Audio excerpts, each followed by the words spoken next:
What's up, Junior Golf Blueprint fans? I apologize for not having content for you guys the last couple of weeks. It's been a little hectic in the Walter household. We had the birth of our third son, and we're also moving, so it's chaos. But that's no excuse to not have shows out for you guys on Fridays. So I apologize that was not done ahead of schedule for you boys and girls out there listening. But we are back in action. I have a great interview for you today with one of my junior golfers who's on his way to UT Martin this fall. His name is Garrett Chumley. Had a standout finish to his high school career and came up a little short at the very end of the season, but it's a good story to talk about, and you're going to hear it today. And make sure that if you're listening to the show, that you're supporting the show by subscribing, leaving us a review, and hit me up on social media at MattWalterPGA to let me know that you're listening and what you like and what you want to hear. If you have a story or if you know somebody that wants to be on the show, have them send me a message, and we'll get them out here and get them on the show talking about junior golf and how we can best get you guys to the finish line of playing high school, college, professional golf, whatever that is for you guys. So without further ado, let's get into the show with my boy Garrett and listen to his junior golf story as he heads to UT Martin. All right, ladies and gentlemen, today on the podcast, we got my man, Garrett, Big Sexy Chumley. I've been coaching you for about almost 3 years now, and Garrett came to me, and we've kind of talked about this before, but you're like the perfect scenario of a lesson for me, because you showed up and you're like, I can't break 75. One lesson, break 75. Another lesson, break 70. And I'm like, okay, either I've gotten a lot better as a coach, or I got a stud in my hands, and It turns out, i.e. the nickname Big Sexy, he's a stud. So you're off to go play at UT Martin next fall. You're finishing up high school now as a senior, and you got the road laid out in front of you now to see what's next in your game. But before we start chasing down some of these rabbit holes, let's talk about how did you get into the game of golf? 'Cause that's kind of always been the opener for me. So what's your story? How'd you get playing? Well, I was in 4th or 5th grade, and Tate started. We got a couple clubs, so we just started hitting around the yard, and like I just had no thoughts at all or whatever. But I mean, I would just smoke the ball. Like I didn't know what I was doing, and then we just started playing more and more, and then Tate started playing competitive, and I just kind of followed what he did, and then. And Tate, for those of you that don't know, is his bigger brother who ducked us today. He didn't want to come hang out with us on the podcast, but that's fine. We'll put him on later. We'll harass him later. Maybe he'll listen. Probably not. So Tate and you kind of just like one day go, yeah, this seems like fun, and then you just start whacking it around, and then so it sounds like Tate got into competitive golf before you, right? Oh, yeah. And so what's what was your catalyst into playing competitive golf then? Well, I was always pretty good. Like even when I first started, I was never really a bad golfer. I mean, when I first started, I was shooting mid-40s. Really? Yeah, and I had no idea what I was doing. So then Dad and Mom were like, "Man, you could really pursue this." So I was like, "All right."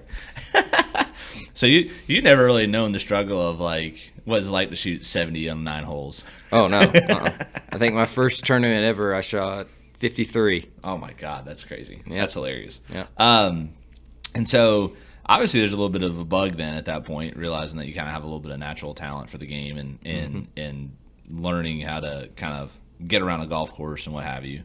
What other sports did you play up until that point? I mean, what was your wheelhouse? Well, baseball, I was full into baseball even when I first started playing golf, but I was good at baseball, but I don't know, I just didn't like it. Okay. I mean, I would go out there and play, but I never really had a liking for it when I would play.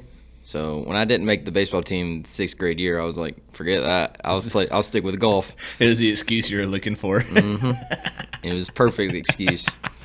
Yeah, I mean, and there's I don't mean this is more for the people listening, but there's always been a talk about early specialization, right? Should kids at a young age play only one sport, especially a sport like golf where you swing one direction constantly. And and you're a product of it. You're an all-around athlete. You got plenty of talent to pick up a sport and be okay at it.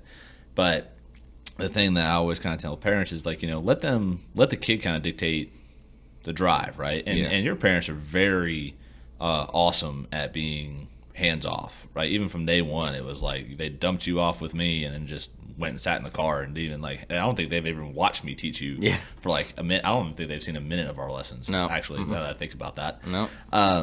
But at the same time, different relationships work for different people. But when you were coming up through the junior golf ranks, what was your motivator? Like, what made you want to go to the golf course and get better? It was just almost like a satisfaction. Whenever I hit a good shot in golf, there's nothing like it. And then almost trying to beat the course. Like, if I didn't play well one day, I'd want to come out the next day and try and beat it. Right. Like, just do as good as I can, beat it every single time I went.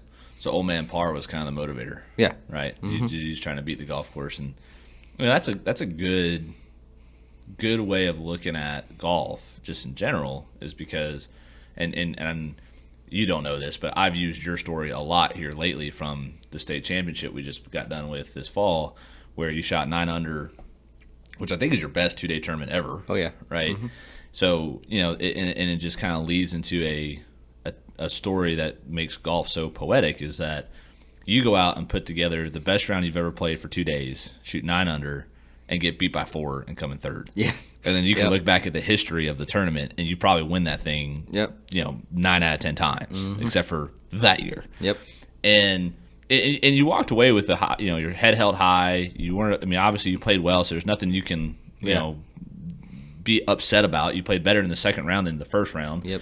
And so it was just another step towards the final goal for you, which is to go play on television. Yep. So, talk to us about that, that tournament that day. What was it like when, you put together this great 2-day showing and it wasn't enough at the end of the day to get the gold medal? Like, how did you feel?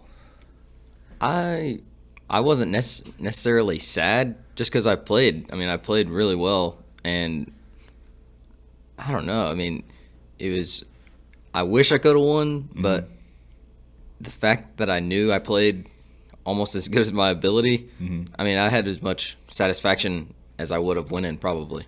And what was your emotions like on the golf course? I mean, obviously, it's your last tournament. It's the last chance you get to play at a high school level event for your team, for Oakland.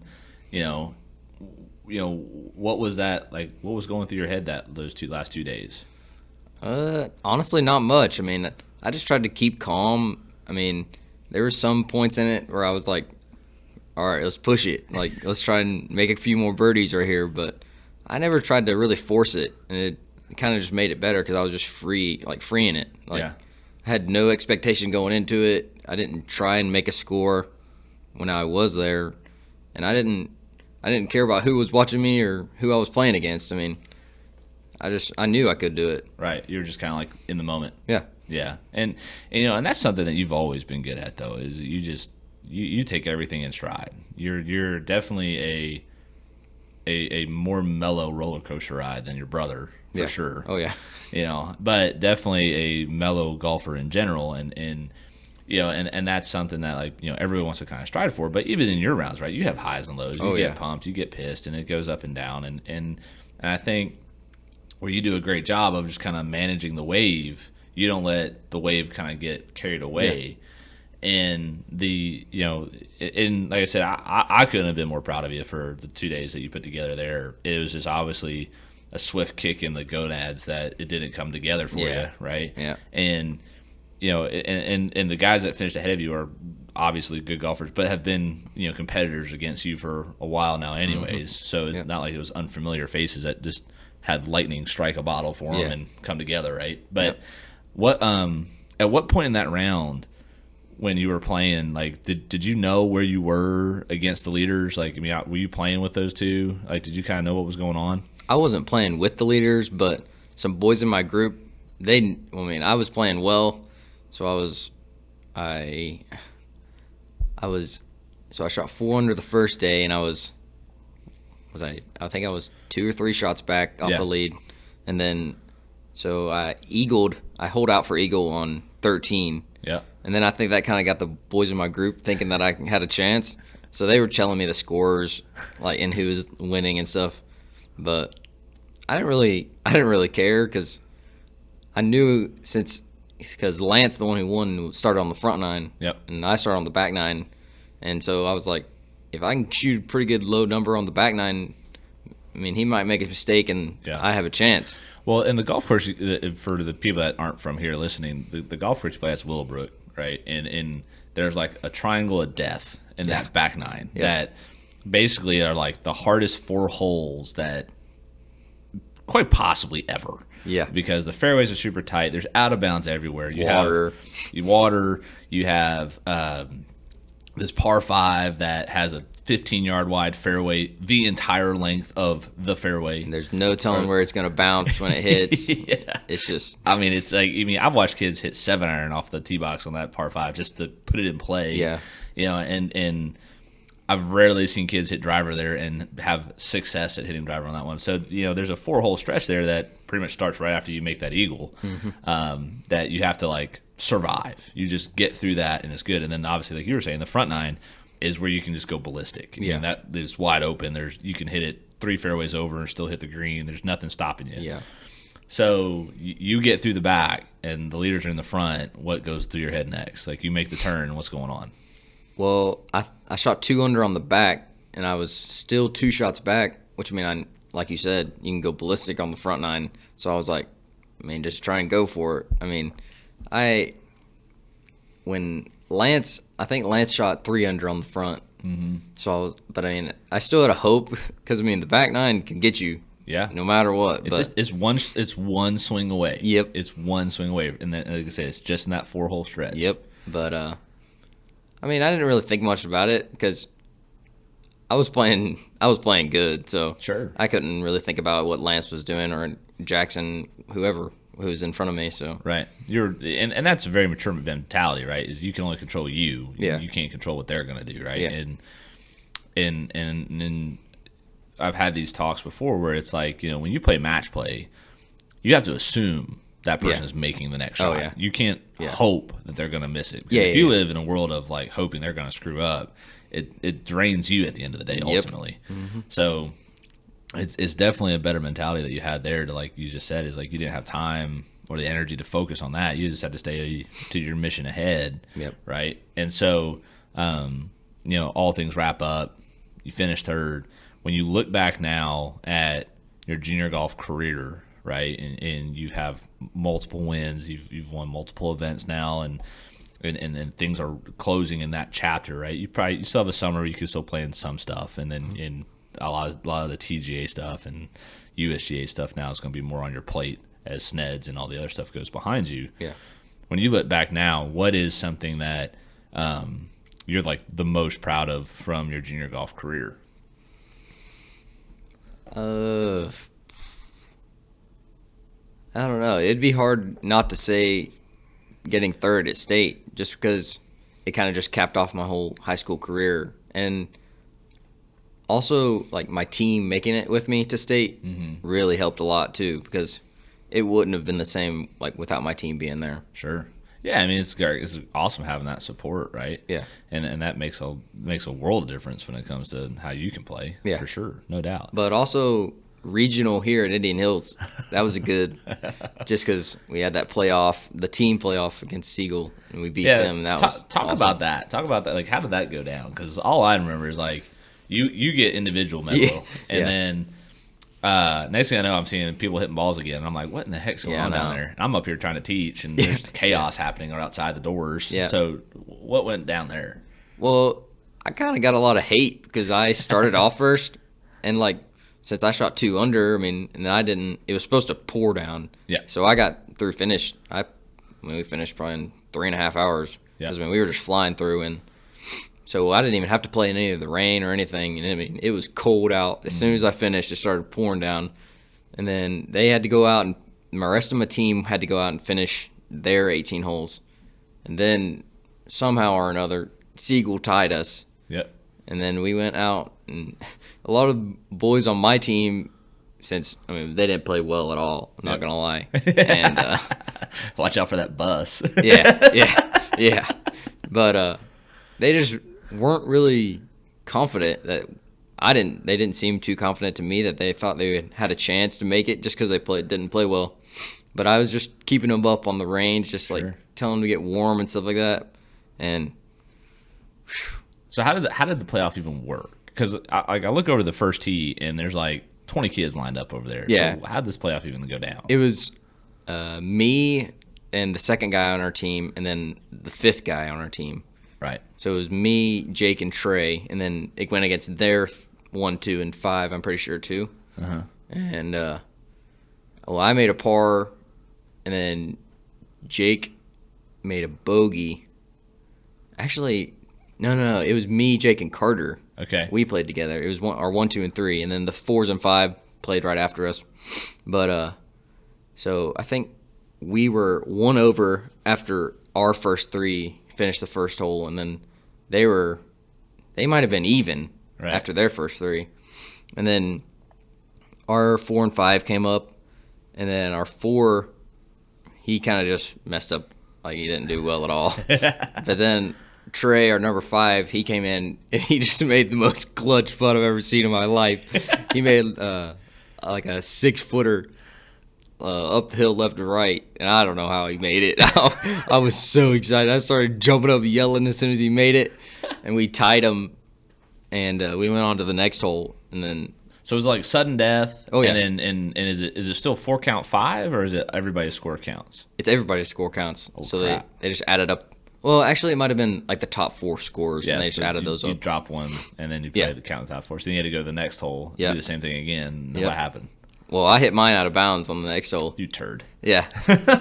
And then, so I think I still made a bogey, but Was this 2? Did you go to 2 or you go to 8? yeah, 2. 2. Oh, 8. Yeah. 8? Yeah, 8. Okay. But, Oh, that's not really out. That's just in the creek. yeah. Okay, gotcha. Yeah. But, I mean, I knew there was going to be a lot of people mess up on that hole just because the water is right. Oh, yeah, they got out of bounds left in the driving range. Yeah. And the fairway is 15 yards But, wide. yeah, and it was getting dark and super cold. Like, I mean, it was pretty rough. And Definitely chilly. so I made a bogey. Jake made a par. I'm pretty sure Carter made a par too. And then the rest of the Seagull guys, they just kind of blew up, went in the water. Didn't have no good. And then, our number 4 made a good putt on the last sudden death hole. And we made it. It was awesome. So you didn't help the team win at all. You were a turd. No. Yeah. But I mean, it also made it better because like Yeah. they kind of depended on me the whole Right. year, and Up to then that point, yeah. then they kind of came through and Yeah. It was poetic. yeah, exactly. I get that. Yeah, it's interesting how, when you play enough golf, right? You talk about like good breaks and bad breaks and how that always kind of seems like comes around, goes around type stuff, right? And like that's a great example of where, you won the individual medalist, but then your team came in and helped you close the deal for the team side of stuff. And Yeah. It's always interesting what could happen when you have that type of scenario because, man, all it takes is like somebody who plays with a 20 handicap just hit 2 good shots Yeah. and all of a sudden they're like competitive and you're Yep. like, where did this just come from? Yeah. You know what I mean? You never know. Oh man, it's crazy. And but what was interesting is like everything up to this point was kind of leading to this stage for you though, right? To like kind of like because when we went to Knoxville, when did we do that? Like June or July, something like that. And you, Lofton, and I think it was June. went out to Knoxville to get ready for the junior am, right? The state junior am, and then you open up with a heck of a round there, and then nobody could have predicted what Jack Morris did to that golf course. That was ridiculous. insane. So you get one more bat at that though, right? Yep. And so this is like your last run at redemption for that. What's, one, do you know where the golf course is at? Because I haven't even looked. No, I don't even know. Yeah, good job. Way to be prepared. Yeah. What's your plan of action to be ready for that? What are you thinking about? What are you trying to do? Honestly, what just sparked up in my head is did what we did last year. I mean, go up there per practice round and then come back. I think it was in the next couple of days was the tournament, wasn't it? Well, we went up there well in advance because then we were hitting shots. Oh, okay. We were prepping you for the shots you had to hit. Yeah. Right. So I think we were like a solid week prior to that. Yeah, and yeah. We were getting the shots ready for you. But it's what course was that at in Knoxville? What was that one called? Oh my gosh. How do I not remember this? It don't matter. Yeah. But the crazy part about that golf course was like how hard and firm everything was that day. Like things were just like bouncing. Yeah, I mean, wedge shots just were like remember bouncing the first hole. Yeah, like hit as high as the flagstick. Yeah, it was crazy. So when you're in tournament prep mode, right? Obviously, when you and I went there, we were making a bunch of notes and doing a bunch of stuff. What are some things that you're always looking for when you go to prep for a golf course? I try to see if I should really be as aggressive as I want to be. Like if there's a lot of par fours that are tight, if it's really what my main focus on is what is going to get me out of the most trouble. Right. So if I need to hit an iron off the tee, if I'm on a par four, but I still have a chance of making a birdie, and that's really what I look for, and how the greens are reacting. Like on my iron shots coming into the green, if it's bouncing, like we said, or if it's spinning back and just ripping back, just kind of how the course is playing. Right. Yeah, that was a unique case there when we were playing that one, because that was like some next level bouncing. Like that was crazy. Like I just remember sitting there going, I don't know how you kids are going to get a wedge. Like, I was doing everything I could to make a ball spin and check and not go flying over the back, and even I was struggling. Which again just speaks to Jack Morris's, I don't remember what he shot. 63, I think. Yeah, he went nuts in that second round. Just went ballistic, and then that pretty much just separated him from everybody. Which Jack's a good player, man. He was due. So when you think about the golf courses you've played so far, right? What have been some of the most fun golf courses you've had a chance to tee it up at? Oh, definitely the Golf Club of Tennessee. Yeah, that's your favorite ticket? That's my favorite golf course I've ever played. It's just, I've never played well there, I'm not going to lie. But it's the easiest golf course ever. I don't know about that. Oh, gosh, it's so easy. Nah. Yes. Nah. Yes. But a tour player would shoot nothing at a golf club. Probably, but I mean... What do you like about golf club? It's just so unique. I mean, you literally wouldn't expect that kind of golf course to be back in where it is. And then I just like the views of it. I mean, that's my thing. Yeah, it's just the par threes. I love the par threes, and like you can walk across like on those rocks. It's just awesome. Yeah, golf club. People ask where I would play every day if I could pick just a spot. The golf club's the place I would pick. Yeah, but it's because of my pet peeve of. I hate the parallel fairway stuff. Like I never liked it because it was always repetitive. It was repetitive, but it was just an easy bailout. It just made the golf course less difficult, but also like just a little less characteristic. You know what I mean? And there are some phenomenal views at golf club, but there's definitely no parallels there. No, but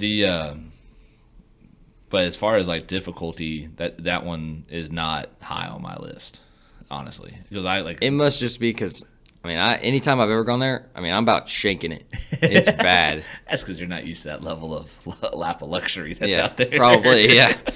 Used to. But I mean, for me, a golf club, like I had a round out there. We, as a pro, Mondays are kind of our day to go play, and not everybody's off, but when they're not running outings, we're off on Mondays, so we go get money games started or whatever. And one of the times we were out there, I think I won 7 skins. Like I made like 7 birdies around the golf course that day. Yeah. I played lights out. It was phenomenal. And like I was capping them from everywhere and ruining a lot of people's bank accounts. It was awesome. Yeah. But I don't think I've had a round over there like over 75. Like really? Ever. Yeah. It's just big. It's easy off the tee in my book in most holes. Yeah. Right. There's a couple hard tee shots. The par threes get me. The par threes are probably the most difficult part of the golf course. Yeah. Like the par fives are very scoreable. Yeah. Right. I mean, they're not. Most of you can get home in 2. I've even gotten home in 2 on 17 a couple times. It's like almost 600 yards. Yeah. But like 16, 17, 18 are strong finishing holes. Yeah, for you sure. Definitely have to know where you're hitting it if you're wanting to finish well on 16, 17, 16 I think is like 230 or 240 from the pro box. That's that a par rough 3. one. Yeah, it's a solid 3-iron. Like unless it's into the wind, then don't miss right. Then I'm contemplating 3-wood. But I I love that track, and the people there have always been good to me when I've showed up. And Oh yeah. it's I mean, I remember the first time I was out there, like Brent Snareker walked right by me, and I was like, okay, what? Then I started to hit me. But if you couldn't pick a course in Tennessee, where would it be though? Where would you go play? Oh, I'd love to play Augusta. Yeah, That's the bucket list. yeah.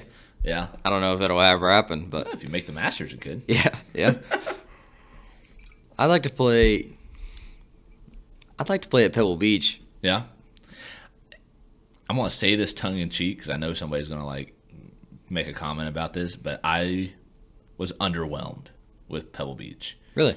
It's 100% about where that golf course is located, not how good that golf course actually is. Oh, okay. Yeah. Like and I've talked to a few people about it, and there's a lot of agreement with it. If you took Pebble Beach's golf course and just picked it up and you dropped it in Kansas, it's McCabe. And they're very small greens, but it's a very nonchalant level golf course. Now, you tee off on one and you feel like you're at Brentwood Country Club. Yeah. Short dogleg right par 4, houses down the side, and you're just kind of like, this is Pebble Beach, huh? Then you go two's a straightaway par 5, same thing, houses down the left, and you're like, okay, I guess this is not really the start I was thinking it was going to be. Yeah. 3, you come back and you make this turn to the water to hit your next shot, and you start to see the ocean, and you're like, oh, I start to get this now. And then you play 4, 5, and then you get to 6, the par 5, right? And it's like you get on the ocean, and then you start to be like, I now understand the allure of this golf course, right? Yeah. But it's 100% because of you're up against the cliffs, the ocean's there, the wind's insane. Like, I mean, it was stout into the face on 17 when we hit that par 3 shot, like Oof. brutal. But yeah, but that was, I mean, like, not to take away from Pebble. I mean, it's still an awesome experience. It's still like, a lot of U.S. Opens were played there, and all that. But it was just very surprising to me. Like, it's not long.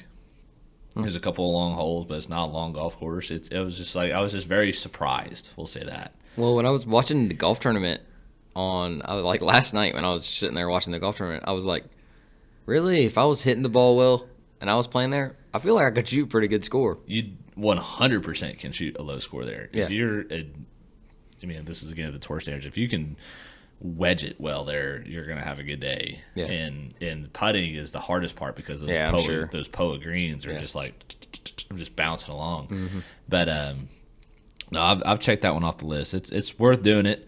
I don't know if it's worth doing it more than once for the price tag, but it's worth doing it. Yeah. I would do it if I was you. What about overseas? If you had to go play somewhere, Yeah, I was just thinking about that. what would be your overseas bucket list? It would have to be like St. Andrews, I think. Yeah, I mean, done that one too. that'd be so awesome. That one's phenomenal. I had a unique experience there because I played it 6 weeks before the British Open, so I played it with the grandstands. Really? Yes, and that was wicked cool. I bet that was awesome. Yes, shout out to Robin. Thank you for making that happen, sir. That was incredible. Like the whole town, that whole thing is just Probably just based for that. St. Andrews, isn't it? Yeah, it's crazy. And there's a bunch of other golf courses with St. Andrews, and that was probably 18 was probably the scariest tee shot I've had to hit in a long time when I played it, because the wind was actually opposite that day from what the tournament was, right? So the way we played it was dead into the fan for the first 9 and then dead downwind the second 9, right? Yeah. But the way the wind was howling on 18, it was coming straight across 1 and going towards the road. And there's all the shops. Okay. Yeah. And this isn't like small dollar like area. Like you look up that road and there's like Audis, Beamers, Mercedes, like all kinds of expensive cars on this road. And wind's ripping to the right, and all I could think about is like, don't go right. Yeah, like I'm like, oh my god, this is gonna get so expensive if I hit this thing right. Yeah. And there's people that like stand right by 18 tee box because it's only like 20 yards from the road. I mean, it's nothing. Yeah.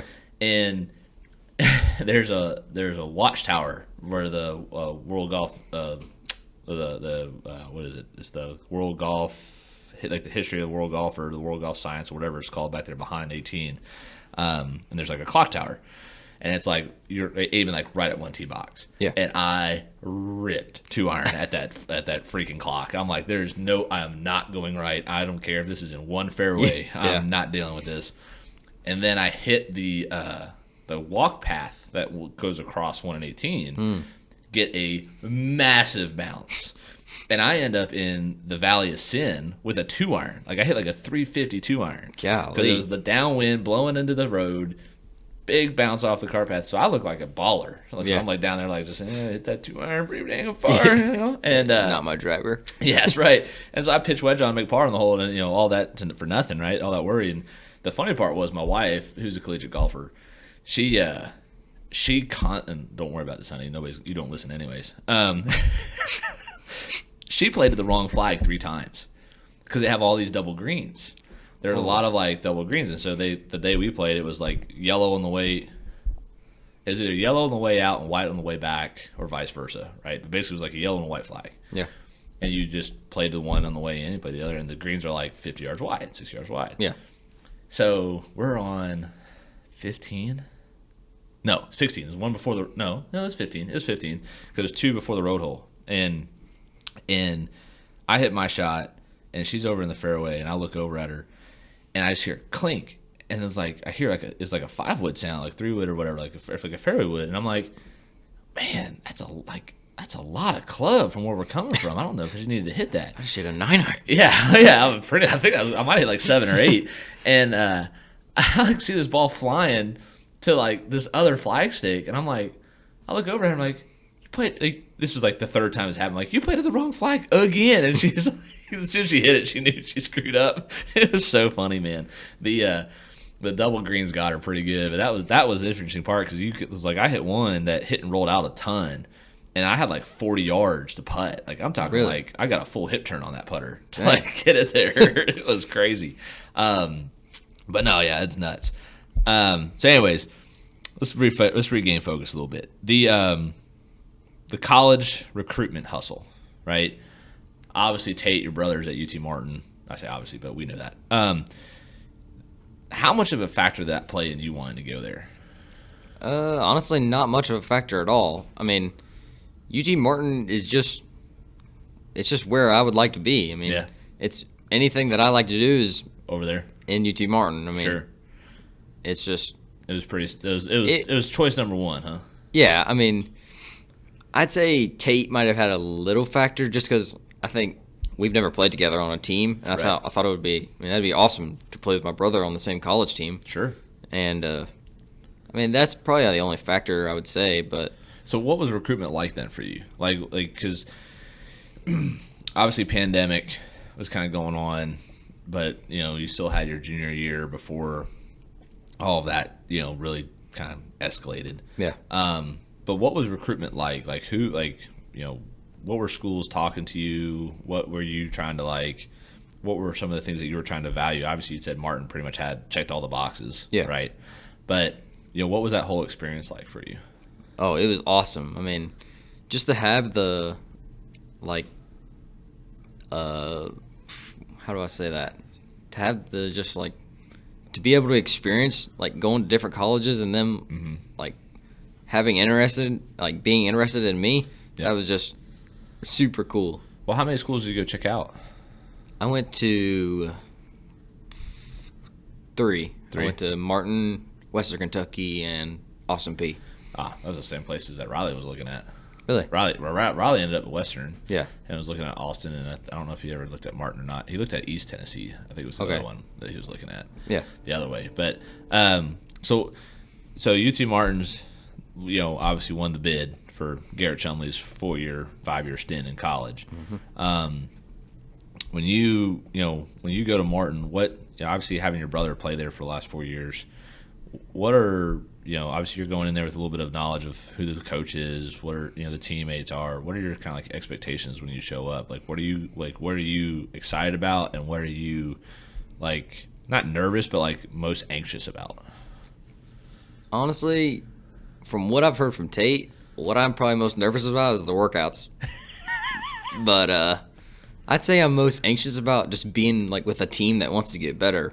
Right. I mean, I know my team that I have in high school wants to get better. Right. But it's just having a level of determination and like going out to the course every single day. Sure. And just having like a teammate there with me. Right. That'd be so awesome. And that's what I'm ready for. I mean, and plus the guys that I see go to UT Martin are like your friends. Like they want to hang out with you and go eat with you and do everything.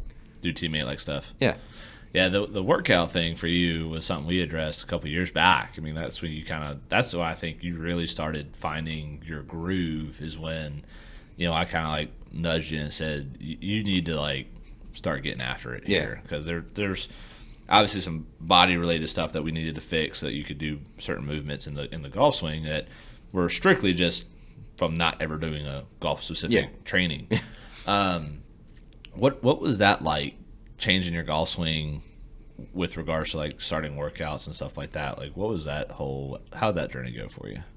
I mean, it's been good. I think working out has just helped me. I mean, my flexibility when I'm on and off the course is just so much better.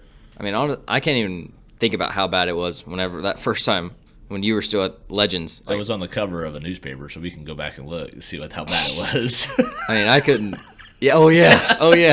That janky face on video or picture that they took of you trying to release the club. Yeah. I was like, oh, of all the photos. Yeah. Could have gotten a putt or a chip or something. Something. But, gosh. Yeah. I mean, was it a humbling experience in some ways too? Because like there's probably some things that like Jordan screens you for that like you couldn't do, I'd imagine. Yeah. So what was that like? What was that like when he was like sending you through that screening process and he was like, all right, well here's kind of what you can't do well yet. Yeah. It was like a realization of like this will make me a lot better. I mean, right. I don't even know really how to explain it. I mean, it was just like it was something that I needed to do. Right. I had to do it if I wanted to get to the level that I am. Right. I mean, and it's just made me so much better. I mean, I think it's made me want to play golf more. Sure.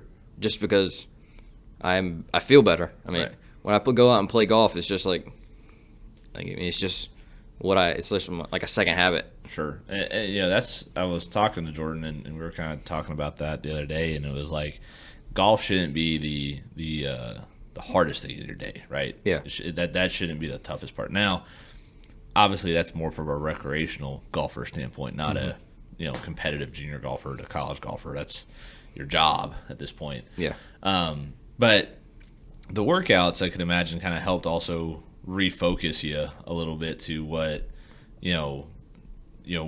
another avenue to success. Yeah. Right. I mean, because you were already a pretty good ball striker. We were getting insane distance bumps. You're controlling your ball flight very well.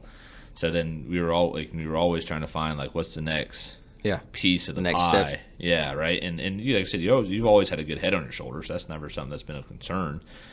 And so now it's like, all right, so now we got to address the workout portion. And I think, and this is the part I struggle with a lot of kids, is like too many people don't value getting the workout done. Yeah.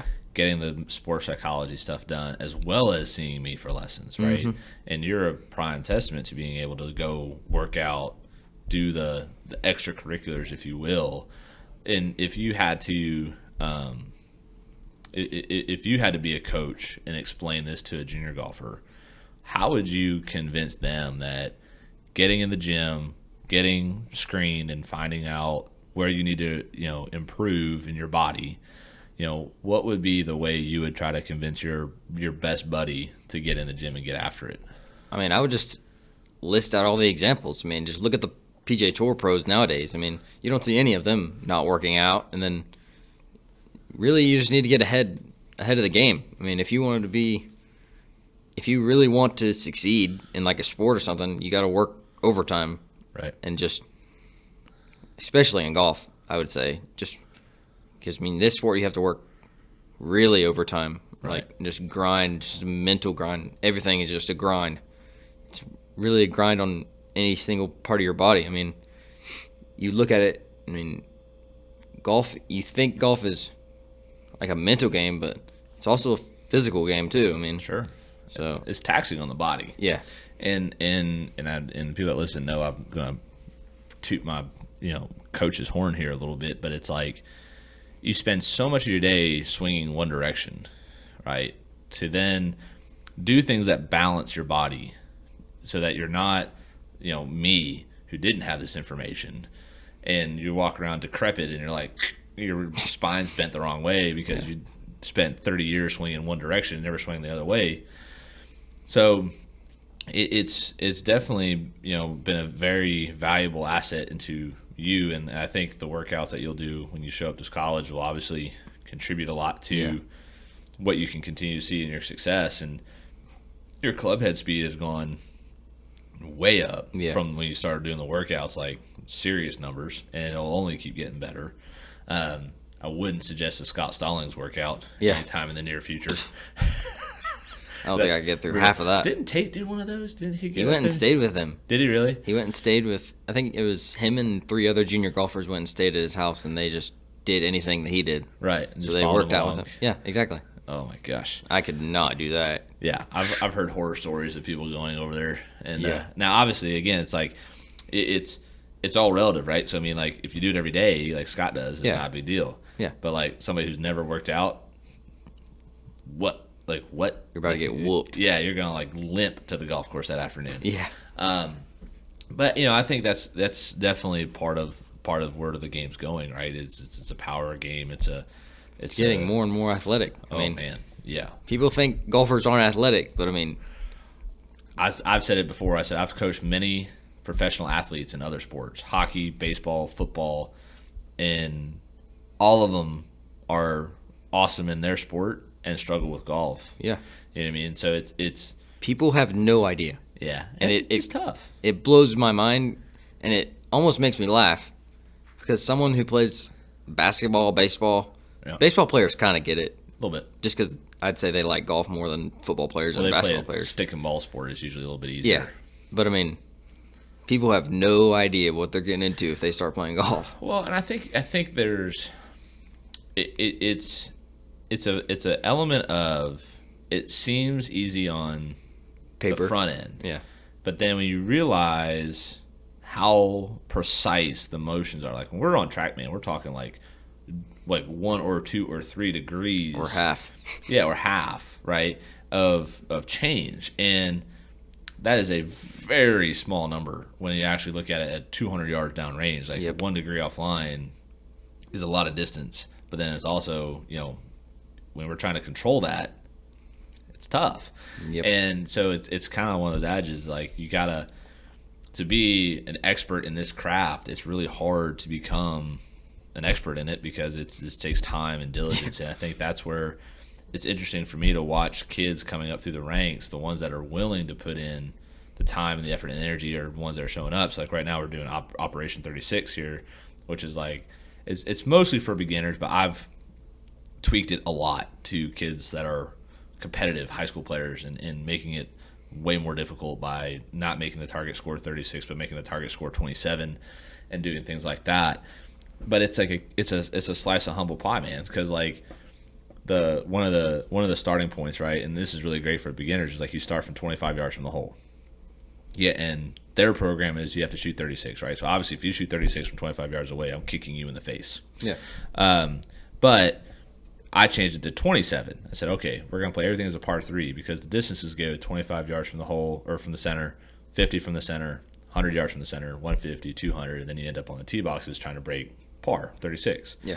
And it's great, except for I think it might be anything under 150. That should be a par 3. Yeah. And truthfully, anything under 50 should be like, I'm not going to say it should be a par 2, but you should be getting up and down from 25. You should be getting up and down from 25, 50 yards. And there was a lot of kids that are in the program that when they went out and did this the first time, and I set 27 as the bar, didn't pass. So then I looked at them and said, okay, here's the deal, right? You were 25 yards from the center of the green. You didn't shoot under 27, and yet you're telling me you can break 50? Yeah. I'm like, not according to that math. If you shoot over 27, and let's just say you got here in 2, you're looking at closer to like 55 or 45 kind of a score. Like that's not ideal for what you're trying to tell me you're trying to shoot, man. Yeah. So it's been interesting that way, and I think golf, is a sport now after the pandemic that has gained. Like there were 50 million more rounds played this year than last in golf, like across the country, right? So there are more people playing the game now because it was the only thing that we could do during the pandemic, and so now I feel like it's my job to like make sure these people keep playing, right? Yeah. And you have to find ways to keep playing, and that's one of them, right? So anyways, I'm getting off my soapbox now. So college is on your forefront. You still got to graduate high school, so we'll see what happens there. Yeah. What are your goals for college? I think to start my freshman year, like be in the top 5 for a freshman year, and beat my brother a couple of times. I think you could do that. Yeah, I think so too. Yeah, I think you got him. I think just a starting 5 would be a good goal for my freshman year, but I'd say as far like going a little farther, I'd say I want to win a couple tournaments and maybe get close to winning the OVC championship. I mean, that'd be awesome. Right. But we'll see. Yeah. I mean, you gotta have a goal, but then at the same time, you gotta have a plan to get the goal, right? So without a plan, goal is just a dream. So what are you gonna do to create that goal to become a reality? And so that's what the next step when you go home and think about this stuff is, goals to start, maybe win the OVC, play in the OVC championship. What are the things that have to take place to make that happen, right? And that's where you've done a great job of creating goals for yourself, but then also working to strive towards them. Yeah. But that's something you gotta play with, right? So we'll see what you can do. I got a good feeling about it. I definitely think you can beat Tate. I mean, Yeah.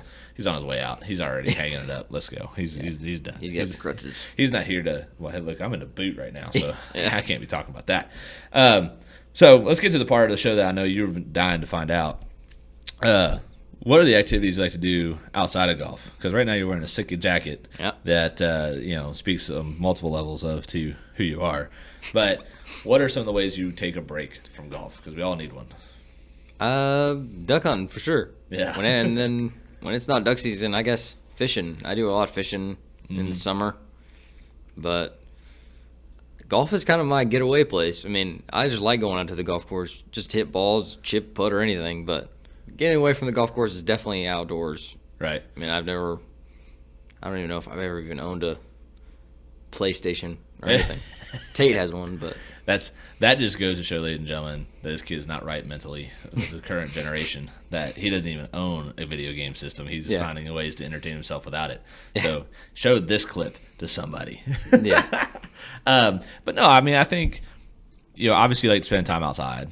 So that's a big part of it. That's where you and I are very similar, and we've been able to bond as student and coaches over the other activities, right? And duck hunting was something that I did with the guide service that you used for the first, with them for the first time. But I've been duck hunting a few times before that, and it's always interesting. And I don't know what goes through your head while you're out in the field, just bored, senseless sometimes. It's always interesting to me, like when I get that alone time, where my brain kind of like drifts to, right? What I think about, what ideas come to my head, and so when you're out there in the woods, like how have, or if while you've been out there, have you had any kind of like epiphanies that like kind of helped you with your golf game, like where you're just kind of sitting in the blind, not doing anything, and then you're like, oh man, I wonder if has that ever like kind of like lightning bolt moment ever happened while you're out there goofing off? I don't know if it necessarily would be. I mean, I'd say just sitting out there, just be like, I'd rather be here than sitting at home. I mean, Sure. Even though the fact, if I'm bored or if I'm just not doing anything out there in the blind, I mean, I know it'd still be better than sitting at home. I mean, Sure. it's just, and also it's like the want to like, just to see something like nature. Yep. And it's just, I don't know, it's something not a lot of people see, and it's just something awesome to see, I think. Totally. Like, look, man, watching them ducks stack in and the geese stack in when we were in those blinds was ridiculous. But That's the most awesome thing. I've never seen anything like it in my life. No. But yeah, I mean, like for me, it's an arena where I can sit down and kind of have the opportunity to reflect a little bit. And for me, I live in a life of chaos. I have 2 kids, a pregnant third wife with a third on the way, Yep. a full-time job coaching plus another business and this podcast and other things related with the PGA that I do. And so my life's going 1,000 miles an hour every day. And, to sit in the woods for, the blind for a few hours and just have that chance to like disconnect, right? And you probably can't appreciate that part just yet, but to disconnect from the world a little bit allows me to kind of like reflect and think about, what have I done? What do I need to do? Where do I need to, and then how's that going to happen? Yeah. And, and as you get older, right, you'll have more appreciation. Yeah, I'll start to notice that for more. that time. And so, what's always been interesting for me, and I was talking to, my assistant coach, Philip, about this the other day, because, he's like, well, how are you so good at this stuff? And I was like, because like when my brain doesn't shut off. Like they're like the off switch is when my eyes sleep. Yeah. Like that's the off switch, and then it wakes up and it's back at it again. And it's and to have that chance to kind of think about, all right, I liked what I did here, and here. I didn't like what happened here. Yeah. How do I need to evolve that? How do I need to make that more? How do I need to make that better? How do I need to make that more economical, or how do I need to make this a better, way to say something about a golf swing, right? And so when you're, kind of reflecting on that stuff, it's definitely a good chance to like have your brain like, refresh. Yeah, exactly, right. And so it's the best part for me about going out in the woods. I'll say that. Yeah. It's definitely what I enjoy the most. And now my boys are getting into it, and so it's just even crazier. So. Yeah. My gosh. Anyways, that's another story. But, well, we've been going at it for almost an hour. And, like I said, you without knowing it, you've been a model story for me when it came back to the state championship, and it's an unfortunate thing that you had to be the story. But it leads to the point of, as we wrap this thing up, that golf is a game that's about a journey, right? And if you look at what happens, things can be a stepstone, or it can be the thing that crumbles and creates your downfall. And you took that in stride as just another check mark on the box of who you are as a golfer and where you need to be to become the golfer you want to be. And so as we wrap things up, right, I'm going to put you on the spot. And if you had to put something on a billboard to motivate or to encourage other junior golfers who are in your shoes, or even kids that from your high school team, and you want to leave a sign out there on Highway 24 saying, here's Garrett Chumley's quote as he leaves the area to go to college, what would you tell somebody from your team to get them motivated to become the golfer that you are? I would say just enjoy it. I mean, golf is definitely a very tough game to enjoy, especially if you're not good. But if you just kind of just take a deep breath and just more like have fun. I mean, people who take this game and they're just going hard all day and just grinding. But if you just go out there and just kind of free will it, I think you'll do a lot better. I mean, there's to a point in this game, there is a point where you need to be serious, but at the same time, just don't think about it as much. That's what I would say. I mean, golf is definitely two ways where you probably need to think about it, but you also need to be like right there in the middle. Like you don't want to be like overthink, you don't want to underthink. You just want to be right there in the middle and just kind of keep things consistent. Yep. Like don't try something new. I mean, if you're playing well, like just keep doing what you're doing. I mean, then if you're not playing well, I mean, I guess just try something different. I mean, right. There's only so many things that can go wrong. I mean, if you're hitting it bad, I mean, just try and hit. Limp your way in. Yeah, exactly. Yeah. But, no, I mean, I think that's a good point of advice, right? Consistency is key. but also understanding your strengths and weaknesses. Yeah. And that is something that I've seen, and if people pay attention on tour, i.e. Jordan Spieth right now, right? If you try and change what you're good at in a search for something better, Tiger might be the only case in recent years that could completely rehaul a golf swing and still win. You can't dull your sharpest blade in the toolbox to sharpen other blades. You have to keep the tool that got you to where you're at sharpest. So if you're a great driver of the ball, stay a great driver of the ball. Wait for your opportunities to make some wedges and birdies. If you're a great wedger of the ball, wait until you have your good driving day. That's me, right? And you wait for those opportunities and you capitalize, right? Do you not practice the things you need to get better at? No, but don't take away the ones. Like, don't forget about the ones that made you who you are. So that's a great point of advice. Great way to wrap things up.